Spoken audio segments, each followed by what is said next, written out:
नमस्कार मित्रों, द स्वदेश में आपका स्वागत है। यहाँ करते हैं हम लोग देश में हो रही राजनीति पर चर्चा।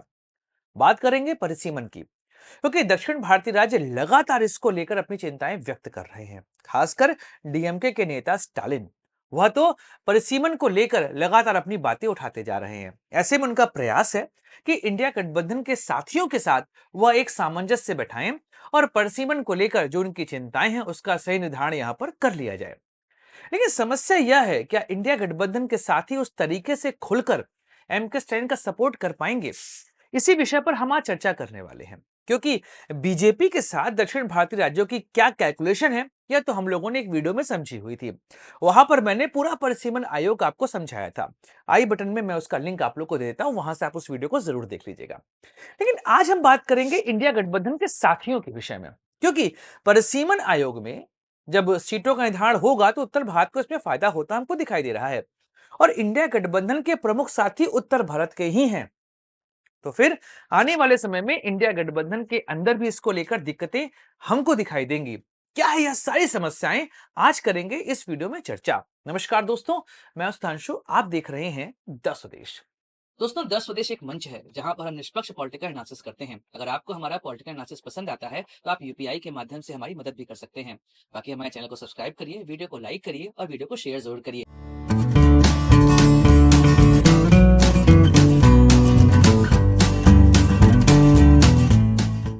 दोस्तों, परिसीमन के विषय में मैंने आपको बताया था कि देश के अंदर लोकसभा की सीटों का निर्धारण देश में जनसंख्या के अनुसार किया जाता है।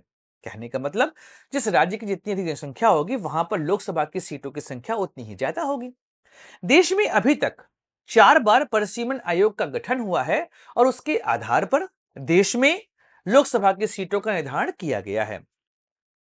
और 2001 में जब परिसीमन आयोग का गठन किया गया था तो उसके अनुसार उस समय की 2001 की जनसंख्या के अनुसार 543 सीटों का प्रावधान किया गया था।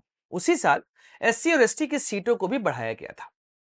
लेकिन 2001 में यह कहा गया कि 2021 की जनसंख्या के अनुसार अगला जो परिसीमन आयोग बनेगा वह 2026 में बनाया जाएगा। उसके अनुसार देश में लोकसभा की सीटों का नया निर्धारण किया जाएगा। अब वर्तमान समय में देश की जनसंख्या लगभग 140 करोड़ है। ऐसे में एक लोकसभा सांसद के ऊपर बहुत अधिक जनसंख्या का भार पड़ता जा रहा है। इस वजह से परिसीमन आयोग का गठन वर्तमान समय में इनएविटेबल हो गया, अपरिहार्य हो गया है। अगर सही तरीके से सीटों का निर्धारण यहां पर नहीं किया गया तो जो रिप्रेजेंटेशन है उसका औचित्य धीमे धीमे समाप्त होता चला जाएगा। तो फिर 2026 में परिसीमन आयोग का गठन तो होगा, तो ऐसे में दक्षिण भारतीय राज्यों की अपनी समस्याएं हैं, क्योंकि वहां पर जनसंख्या बहुत कम है। और जनसंख्या कम है, इस वजह से वहां पर लोकसभा की सीटें भी कम है। एक छोटा सा एग्जांपल मैं ले लेता हूं। उत्तर प्रदेश और बिहार को जोड़ लें तो देश में लोकसभा की 120 सीटें बनती हैं उनको जोड़कर। वहीं पर दक्षिण भारत के 5 राज्य आंध्र प्रदेश, तेलंगाना, कर्नाटक, केरल और तमिलनाडु, इनको जोड़ लिया जाए तो इनकी लोकसभा की सीटों की संख्या 129 होती है। ऐसे में समस्याएं तो हैं, और अगर जनसंख्या के अनुसार देखा जाए तो 5 राज्य या 5 राज्य अपने साथ होल्ड करते हैं देश की लगभग 50% आबादी, जिसमें आता है पश्चिम बंगाल, बिहार, उत्तर प्रदेश, मध्य प्रदेश और महाराष्ट्र। यह 5 राज्य ऐसे हैं जिनके पास देश की लगभग आधी आबादी होल्ड होती है। तो ऐसे में समस्याएं तो हैं। अब दक्षिण भारतीय राज्य लगातार यह प्रयास कर रहे हैं कि वह परिसीमन को लेकर एक माहौल यहां पर बनाए कि भाई उनके साथ जाति ना हो पाए, क्योंकि उनकी जनसंख्या यहां पर कम है। लेकिन इंडिया गठबंधन के प्रमुख साथी आते हैं उत्तर भारत से, और यह चाहेंगे कि लोकसभा में इनकी सीटों की संख्या बढ़े, जिनसे इनका राजनीतिक रसूख और बढ़ता जाए। अब यहां पर क्या क्या समस्या आने वाली है, पहली बात करते हैं राहुल गांधी की। राहुल गांधी पिछले 2 साल से एक विषय पर लगातार अपनी बातें रख रहे हैं, वह है जितनी आबादी उतना हक। आरक्षण के मुद्दे को अगर वर्तमान राजनीति में किसी राजनीतिक ने सबसे अधिक उठाया है तो वह राहुल गांधी है। वह लगातार यह प्रयास कर रहे हैं कि वह देश में नेरेटिव सेट कर पाए कि जिसकी जितनी आबादी है उसको उतना अधिकार मिलना चाहिए। अब परिसीमन के आधार पर अगर जितनी आबादी उतने हक की बात की जाएगी, तब तो उत्तर भारत के लोगों की जनसंख्या के अनुसार लोकसभा की सीटों की संख्या उत्तर भारत में बहुत ज्यादा हो जाएगी, और उसके रिस्पेक्ट में दक्षिण भारत में सीटों की संख्या कम हो जाएगी।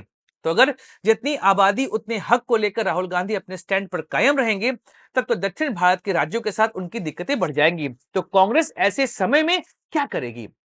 कांग्रेस राहुल गांधी के इस नैरेटिव को आगे कैसे बढ़ाएगी अगर वह परसिमन आयोग में आबादी के अनुसार लोकसभा की सीटों के निर्धारण को सपोर्ट नहीं करेगी? तब तो जितनी आबादी उतना हक, यह स्टेटमेंट ही पूरी तरीके से जुमला साबित हो जाएगा। और एम के स्टैलिन की चिंता यही है कि कांग्रेस उनका अगर सपोर्ट नहीं करेगी तो देश भर में यह आधार नहीं बन पाएगा, क्योंकि कांग्रेस एक ऐसी पार्टी है जिसको हम कह सकते हैं कि पूरे देश में उसका प्रेजेंस हमको दिखाई देता है। और एम के स्टालिन को कांग्रेस की आवश्यकता पड़ने वाली है और वर्तमान समय में तमिलनाडु की सरकार का वह पार्टी अंग भी है। एक और समस्या यहां पर है, वह है उत्तर भारत के प्रमुख पार्टियां, जैसे कि समाजवादी पार्टी जो आती है उत्तर प्रदेश से, आरजेडी बिहार, वेस्ट बंगाल से ममता बनर्जी, आम आदमी पार्टी दिल्ली, पंजाब में भी आम आदमी पार्टी, और कांग्रेस के लिए मुख्यतया महाराष्ट्र, राजस्थान, मध्य प्रदेश, छत्तीसगढ़, झारखंड। यह सब ऐसे राज्य हैं जहां पर आप देखेंगे आबादी के अनुसार लोकसभा की सीटों का असर पड़ता आपको दिखाई देगा। ऐसे में आम आदमी party, Samajwadi party, RJD, TMC या किस आधार पर डीएमके का सपोर्ट करते हमको यहां दिखाई देंगे, क्योंकि इनको पता है कि परसिमन आयोग के गठन के बाद इनकी सीटों की संख्या में अच्छी खासी बढ़ोतरी होगी, इनका राजनीतिक रसूख लगातार बढ़ता जाएगा, तो फिर यहां पर समस्याएं तो उत्पन्न होने ही वाली हैं। एक और बात है एससी एसटी का मुद्दा। आप अगर देखेंगे तो उत्तर भारत में एससी आबादी बहुत ज्यादा है और दक्षिण भारत में एसटी आबादी बहुत ज्यादा है। ऐसे कंडीशन में एससी और एसटी आबादी को उनके अनुसार उनका हक मिलना चाहिए, जैसे कि 2001 में जब परसिमन आयोग बना था उसके अनुसार जब एससी और एसटी सीटों को बढ़ाया यहां पर गया था, तो क्या अब उनकी जनसंख्या के अनुसार उनकी सीटों का निर्धारण यहां पर नहीं बढ़ेगा? अगर बढ़ेगा तो सीधी बात है उत्तर भारत में एससी आबादी को इसका फायदा होता हमको दिखाई देगा। एक और बात है जिसको लेकर वर्तमान समय में स्थिति काफी नाजुक है, वह है प्रजनन दर।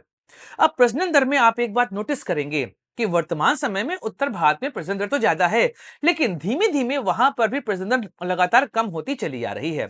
अगर आप देखेंगे तो बिहार ही एकमात्र ऐसा राज्य है जहां पर फर्टिलिटी रेट 3 से ऊपर है, बाकी जगहों पे आपको 3 से नीचे ही दिखाई देगा। यहां तक कि उत्तर प्रदेश का 2.35 ही से फर्टिलिटी रेट है और यह लगातार नीचे जा रहा है।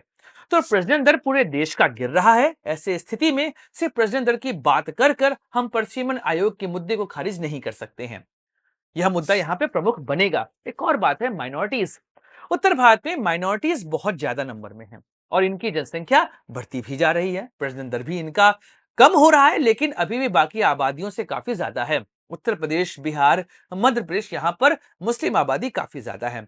अगर आप इंडिया गठबंधन को देखेंगे, क्योंकि वह बीजेपी के अपोज में बना हुआ है, ऐसे में इंडिया गठबंधन का पूरे देश में मुख्य वोट बैंक मुस्लिम वोट बैंक है। ऐसे में परसिमन आयोग के गठन के बाद सीधी बात है जहां जहां पर मुस्लिम पॉपुलेशन ज्यादा है वहां पर लोकसभा सीटों की संख्या लगातार बढ़ती जाएगी।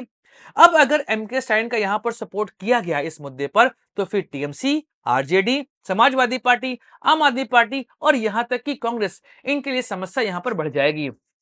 मुस्लिम आबादी इनसे सवाल अवश्य पूछेगी कि परसिमन आयोग में जब हमारी जनसंख्या बढ़ रही है उसके अनुसार जहां जहां पर हमारा प्रभुत्व है वहां वहां पर हमारी सीटें बढ़ रही हैं, तो आप इसका विरोध क्यों कर रहे हैं? तो इसका जवाब देते इन पार्टियों को यहां पर नहीं बनेगा। तो आने वाले समय में बीजेपी की समस्या तो है ही, क्योंकि वो दक्षिण भारत में अपना प्रेजेंस बढ़ाना चाहती है। ऐसे में परसिमन आयोग को लेकर उनके ऊपर दबाव तो बना हुआ है, क्योंकि अगर वह इस दबाव को मैनेज नहीं करेंगे तो दक्षिण भारत में उनके लिए अपना स्थान बनाना लगभग मुश्किल हो जाएगा। लेकिन दिक्कतें इंडिया गठबंधन में भी कम नहीं है, क्योंकि इनका वोट बैंक इससे बहुत ज्यादा प्रभावित होने वाला है। आने वाले समय में परसिमन आयोग का गठन देश में बहुत बड़ी राजनीतिक समस्या क्रिएट करेगा। तो हम तो करते रहेंगे चर्चा, बातें होती रहेंगी, और परसिमन आयोग के बाद देश की राजनीति किस करवट बैठेगी यह तो समय बताएगा। बाकी दोस्तों वीडियो समाप्त करते हैं, मिलेंगे अगले वीडियो में, चर्चा करेंगे किसी और राजनीतिक मुद्दे की। अपने दोस्त सुधांशु को दीजिए इजाजत। Like share subscribe the channel. जय हिंद, वंदे मातरम, भारत माता की जय।